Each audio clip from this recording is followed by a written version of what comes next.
Mu ntambara iri mu burasirazuba bwo hagati, abanyamakuru barimo baragorwa no kumenya neza ibiri kwangizwa n'ibitero. Ni ukubera ko raporo z'abagabye ibitero zitandukana cyane n'iz'ababigabweho. Buri ruhande ruvuga ibikenewe mu rwego rwo kurinda intekerezo z'abantu bakurikira urwo ruhande nyine, harimo n'inyungu zijyanye no kudahamura abaturage n'imitegekere. Uko byumvikana, Amerika na Isirayeli nibo bagenzura ibitangazamakuru byinshi byandika n'ibivuga kuri ibyo, hamwe n'ibyogajuru bifata amashusho. Ariko kubera iyo mpamvu, amakuru y'ibyangijwe hamwe n'abishwe muri Irani arihuta cyane ndetse akanakabirizwa mu bitangazamakuru byinshi mpuzamahanga. Ku rundi ruhande ariko, ibyo Irani yangije birahishwa cyangwa se bikavugwa bigabanyirijwe uburemere. Icyakora nta watwika inzu ngo ahishe umwotsi bya burundu. Hari amashusho amwe n'amwe n'ay'ibyogajuru arimo agenda agaragara hirya no hino, bityo ibintu bimwe bikamenyekana. Nk'ubu twamaze kumenya uburyo Irani yishe abasirikare 6 b'Abanyamerika, n'ukuntu Amerika yabanje guhisha yuko hari 2 baburiwe irengero, bakaza kuboneka ari imirambo yakongotse. Dore uko byagenze. Irani yohereje igitero cyabanje guhagarara hejuru y'ikigo cy'ingabo z'Abanyamerika mu buryo busa neza n'ubwa filime z'amakabya nkuru fiction. Iki gitero cyaje kumanukira neza rwagati mu kigo cya gisirikare kandi nta muntu ugiciye iryera, cyarabatatanije mu buryo bugaragara. Hanyuma gishwanyaguza inyubako, imivu y'amaraso itangira gutemba. Mu kwica abasirikare ba Leta Zunze Ubumwe za Amerika, Irani yakoze ibintu wakwita nk'ibitangaza mu kugaba igitero. Igitero cyaraje ariko kimara umwanya mu kirere, nta muntu uragitahura, cyitegereza neza ahantu kigiye gusekura. Mu by'ukuri byagenze gute kugira ngo Irani igere kuri ibi bintu? Ubwirinzi buhambaye bw'Abanyamerika busanzwe hejuru y'ibirindiro byabo, kubera iki bwahindutse amazi? Irani yabigenje ite? Ngo hayi ikaze ukurikiye Gentil Gedeon Official. Ni mu gitondo cyo ku cyumweru, amaraso ya mbere y'umunyamerika yaratangiye kumeneka mu burasirazuba bwo hagati, neza ku cyambu cya Shuyaiba giherereye mu gihugu cya Kuwait. Aya maraso yamenekeye mu gitero cy'amayobera cyagabwe na Irani, ahantu hakambitse ubundi ingabo z'Abanyamerika mu buryo bw'igihe gitoya. Ubwo igitero cyabaga, Abanyamerika bari biturije ku buryo wari no gutekereza yuko rwose batari mu ntambara. Ku rundi ruhande ushobora no kubumva, kubera yuko bari bizeye ubwirinzi bwo mu kirere ko nta gisasu gishobora kubakoraho, kubera yuko byari bisanzwe ko ubwirinzi bushobora gusama buri kintu cyose kinyuze hejuru yabo. Amakuru bari bafite kugeza ubwo nuko bizeraga ko bari munsi y'umutamenwa. Abanyamerika n'abantu bizera imbaraga zabo cyane, kandi batekereza yuko biteguye bihagije buri kintu cyose, ko nta kintu cyahazaho cyangwa se cyabatungura gishobora kubaho, ku buryo ngo Irani cyangwa n'undi wese atagira ubushobozi bwo kugira ikintu kidasanzwe yabakoraho mu gihe bari mu birindiro byabo. Icyo batamenye rero ni wa mugani w'Abanyarwanda, dore ko ari Abanyamerika nyine, uvuga yuko ubwenge bwari bwiza iyo butaza kumenywa na bose. Aho bari hari hubatse ubwirinzi bukomeye cyane bw'umutamenwa koko, ndetse bo hari guhera mu ntambara yo mu 1991. Amerika yashyize imbaraga nyinshi cyane mu kubaka no gukomeza ubwirinzi bw'ibirindiro byayo biri muri iki gihugu, bitewe nuko kiri mu karere gafite umutekano muke kandi kari hafi y'ibihugu bifite ubushobozi buhambaye bwa gisirikare umuntu yatinya. Uburyo bw'umutekano Amerika ikoresha muri Kuwait burimo uruvange rw'ubwirinzi bwo ku butaka, mu kirere n'urwego rw'ikoranabuhanga, byose bikorera hamwe hagamijwe gukumira ibitero bya misile, drone, indege z'intambara cyangwa se ibindi bikoresho bya gisirikare bishobora kubangamira ibikorwa by'Abanyamerika. Mu rwego rw'ubwirinzi bwo mu kirere, Amerika ikoresha cyane systeme zizwi nka Patriot THAAD. Abasesenguzi bavuga yuko izi Patriot arizo zashutse Abanyamerika cyane, bakibwira ko barinzwe 100% kugera nubwo misile ya Irani ibasekuye nk'umurabyo batazana iturutse, igahitana 6 n'ababazwe, abandi benshi baratatana baranakomereka, ibikorwa remezo byinshi birangirika. Mu byangiritse hashobora kuba harimo n'intwaro zikomeye cyane z'Abanyamerika zari mu birindiro. Patriot zisanzwe zikoreshwa n'ingabo z'Abanyamerika, iba ifite ubushobozi bwo kurasa no gusenya misile ziturutse kure, igasenya indege z'intambara, ikangiza drone zimwe na zimwe zirimo n'izikorerwa muri Iran. Ikigoye cyane cya Patriot nuko ishobora gutahura igitero kikiri mu ntera y'ibirometero birenga 100, bitewe n'ubwoko bwa misile yakoreshejwe muri icyo gitero. N'ubwirinzi bukora mu buryo bwihuse cyane, binyuze mu ikoranabuhanga rya radari rishobora gukurikirana ibintu byinshi icyarimwe. Iyi systeme ishyirwa muri Kuwait byari mu rwego rwo kurinda ibirindiro by'Abanyamerika n'icyambu cy'ingenzi cyane gishobora kwibasirwa n'ibisasu biturutse mu ntera ndende. Mu rwego rwo gushimangira ubu bwirinzi, Amerika ntabwo yarekeye aho, yongeyeho ubundi bwitwa THAAD, ubu ni kabutindi Terminal High Altitude Area Defense. Iyi ngiyi yo ifite ubushobozi buhambaye bwo kurasa misile ziri mu kirere hejuru cyane mbere yuko zigera ku butaka zikarasirwa mu kirere. Ifite n'ubushobozi bwo gukorera mu ntera ndende kurusha Patriot, kandi igafasha mu rwego rwo kubaka ubwirinzi bw'ibyiciro bibiri, ku buryo ahubwo mu gihe misile icitse icyiciro cya mbere cy'ubwirinzi ihita isamirwa mu cyiciro gikurikiyeho. Uru rwego rw'ubwirinzi mu bice byinshi bikomatanyije rwahawe izina Layered Defense. Ni ingenzi cyane mu guhangana n'ibihugu bifite misile zikaze zishobora kugenda intera ndende zitaruha, cyane cyane mu karere k'uburasirazuba bwo hagati. Amerika rero yarizeye ko ibintu byose bigomba kugenda neza, nta mwanzi ushobora gutera Kuwait. Nawe uramutse wumvise ubwo bwirinzi uri umusirikare w'Abanyamerika wakumva ugomba kuryama ugasinzira neza. Ubwo ariko byasaba yuko unibeshya ko umwanzi adafite ayo makuru yose. Usibye ubwirinzi bwa misile zaturutse kure, Amerika inafite ubundi buryo bwo kurinda ibirindiro byayo mu rwego rwo hasi. Aha muri Kuwait, Amerika yafite systeme zizwi nka C-RAM, Counter Rocket Artillery and Mortar. Izi ngizi zishobora kurasa no gusenya ibisasu bito, rokete cyangwa se drone zigendera hasi. Izi systeme zikagira ubushobozi buhambaye bwo gutahura igitero mu masegonda make cyane, zigahita zigenda zigatanga igisubizo kandi mu buryo bw'ikoresha biri automatique, ntibisaba ko hari umuntu bahagaze. Ubu bwirinzi rero ni ingenzi cyane mu kurinda ibirindiro binini cyane birimo n'abasirikare benshi n'ibikoresho by'agaciro. Aha muri Kuwait, Amerika ihafite ibirindiro bikomeye cyane birimo nka Camp Al-Fujain, kimwe mu birindiro by'ingenzi bya Leta Zunze Ubumwe za Amerika mu karere. Ahangaha muri iyi camp ya Al-Fujain hari ikigo kinini cyane gikoreshwa mu kwakira no gutanga ibikoresho bya gisirikare, kikanagira ubwirinzi bukomeye cyane kimwe n'abashinzwe umutekano ku butaka. Hari kandi systeme zihambaye zikoreshwa n'ikoranabuhanga rigezweho, hakaba radari, kimwe n'uburyo bwo kugenzura abinjira n'abasohoka. Uretse ahangaha muri Camp Al-Fujain hari n'ibindi birindiro by'indege bya Ali Al-Salem Air Base, aho indege za gisirikare zishobora guhagurukira mu buryo bwihuse kandi mu gihe gitoya. Ni naho Amerika ishobora gutangira urugamba rwayo rwo mu kirere muri aka karere mu gihe bibaye ngombwa. Umutekano w'ibi birindiro ubundi ntabwo ushingira gusa ku bikoresho bya misile, ahubwo hari n'ingabo zihora ziri maso, zirimo abasirikare bashinzwe kurinda inkengero y'amazi n'inkengero y'ikigo, abakoresha drone z'urwego rwo hasi zishinzwe ubutasi, ndetse n'ubufatanye bwa hafi n'ingabo za Kuwait ubwazo.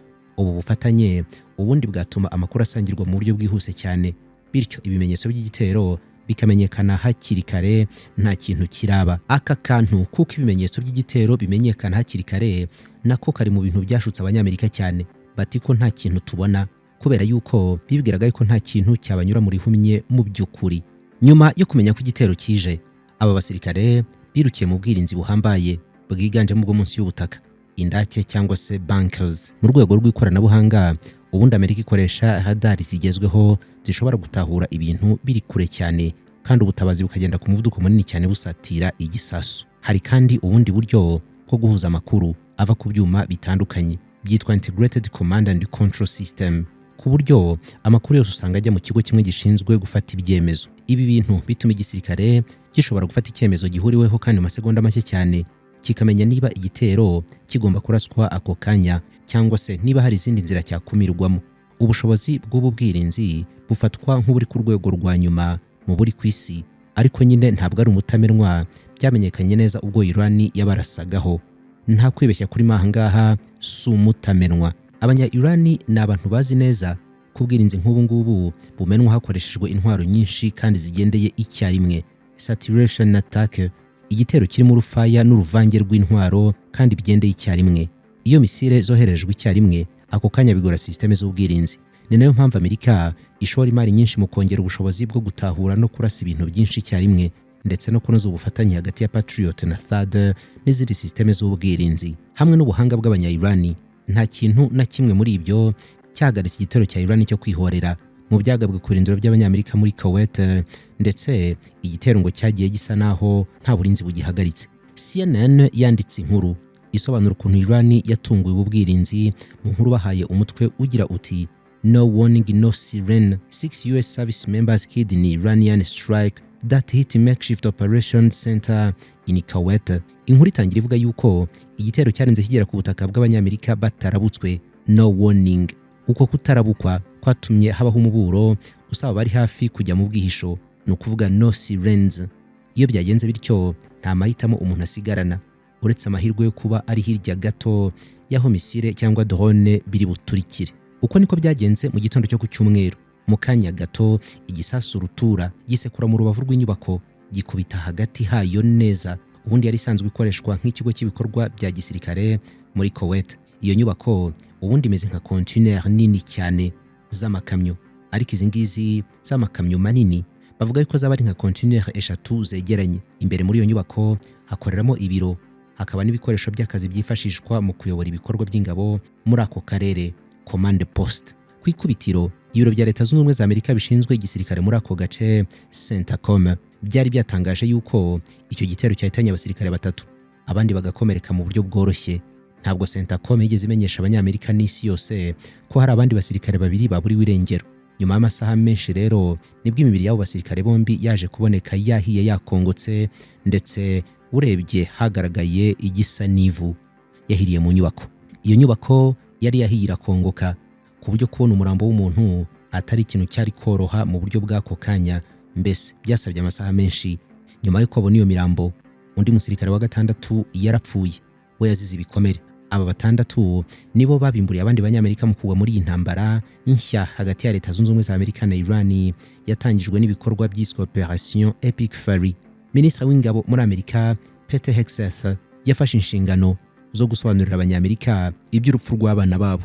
Nawe yasaga n'uwabuze ibintu asobanura neza, avuga ko icyo gitero kibasiye ikigo yise Tactical Operations Center cyari gifite ubwirinzi bukomeye, atari ko hari igisasu kimwe cyashoboye gutoroka ubwirinzi bw'ikirere cyacu nuko kigera ku nyubako. Iki gitero n'imfu cyateje byateye impungenge ku bijyanye n'umutekano w'ibirindiro by'abanyamerika mu burasirazuba bwo hagati, aho Amerika ifite abasirikare barenga 40,000 bakora mu bihugu bitandukanye birimo Iraq, Syria, Qatar, Bahrain na Kuwait. Muri Kuwait honyine bivugwa yuko hari abasirikare bagera ku 15,000 bakora mu bijyanye no gutanga ubufasha mu by'ibikoresho n'ibiribwa aho kuba ku mbuga y'urugamba.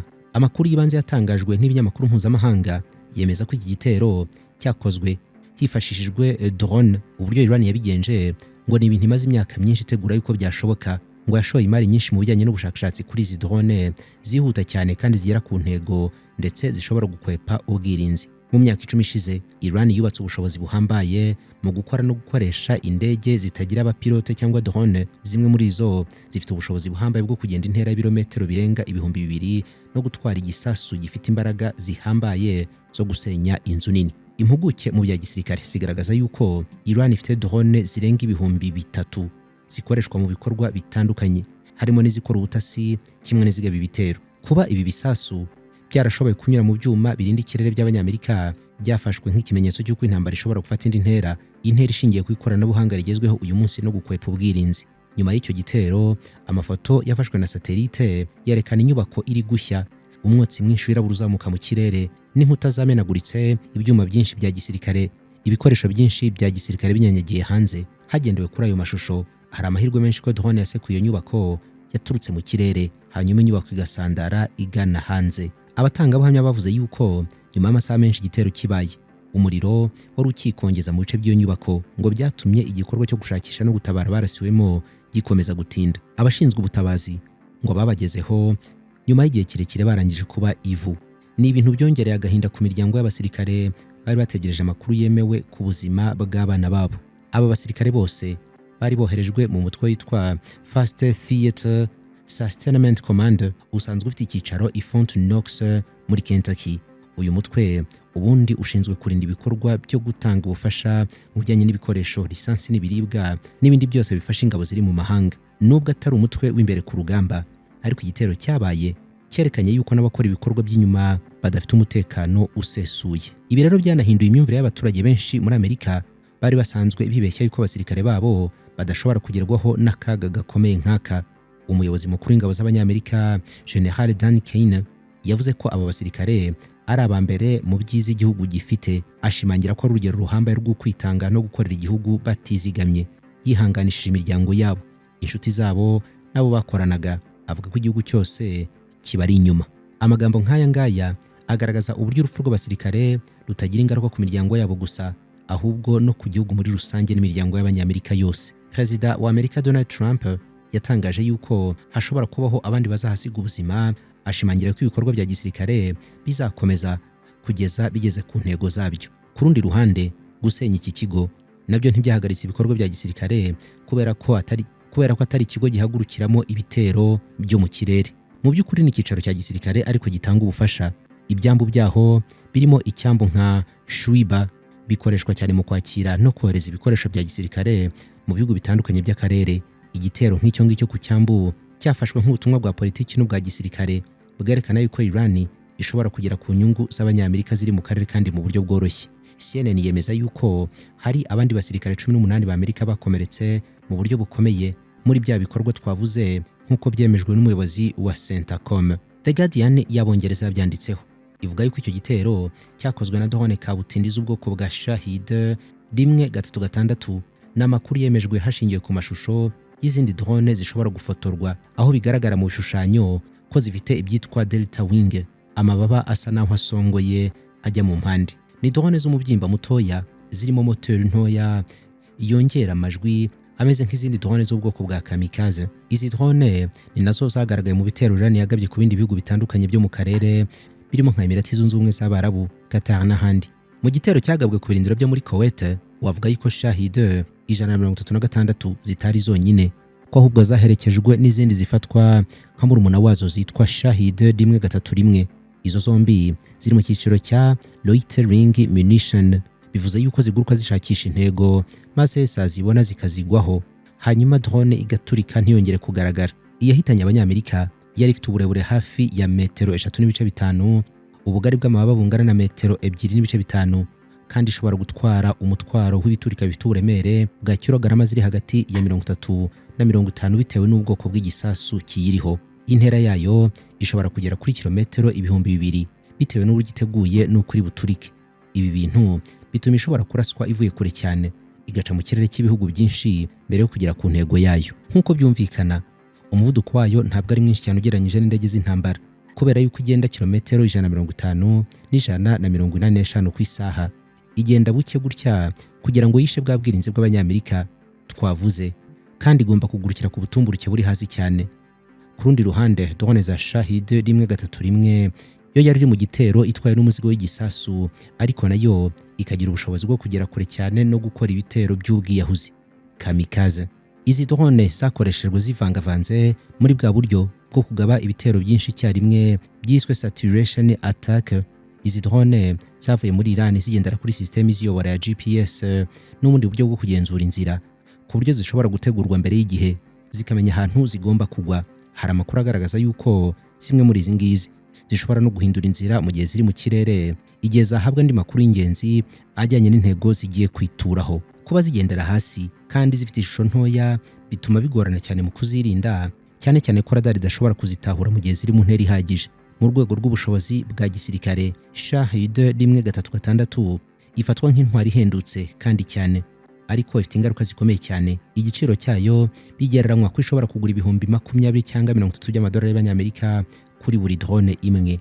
Bikaba biri hasi cyane ugereranyije na misile za Patriot zikoreshwa mu kwirasa, aho buri misile imwe ya Patriot ishobora kurenga miliyoni 2 z'amadolari. Iki kinyuranyo gisobanura uko intambara ishobora kuzagenda mu gihe kiri imbere iramutse maze igihe kirekire, aho Amerika izajya ikoresha amafaranga menshi mu guhangana n'ibitero bihendutse bya Iran. Izi drone kandi zifite n'ubushobozi bwo kuguruka igihe kirekire mu kirere mbere yo kugwa ku ntego, ari naho havuye izina ryayo rya loitering, risobanura kuzenguruka cyangwa gutinda mu kirere ishakisha intego igomba gusekura. Mu bikorwa bya gisirikare, ibi bintu bitanga amahirwe ku wagabye igitero yo gutegereza yuko intego iboneka neza cyangwa se kwabaho icyo mu bwirinzi mbere yo kohereza drone yawe ku buryo bwa nyuma igiye guturika. Ubu buryo kandi bushobora kwibasira inyubako z'inkuta nini nk'ibigo by'itumanaho, ibirindiro by'ingabo cyangwa se ububiko bw'ibikoresho bya gisirikare.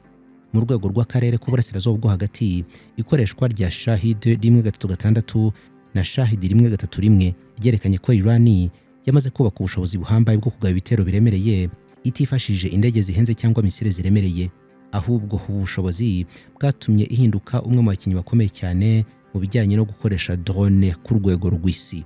Turabashimiye cyane, mugire ibihe byiza. Ibiganiro byacu hano kuri GGO birakomeza. Imboni TV, imboni ya rubanda.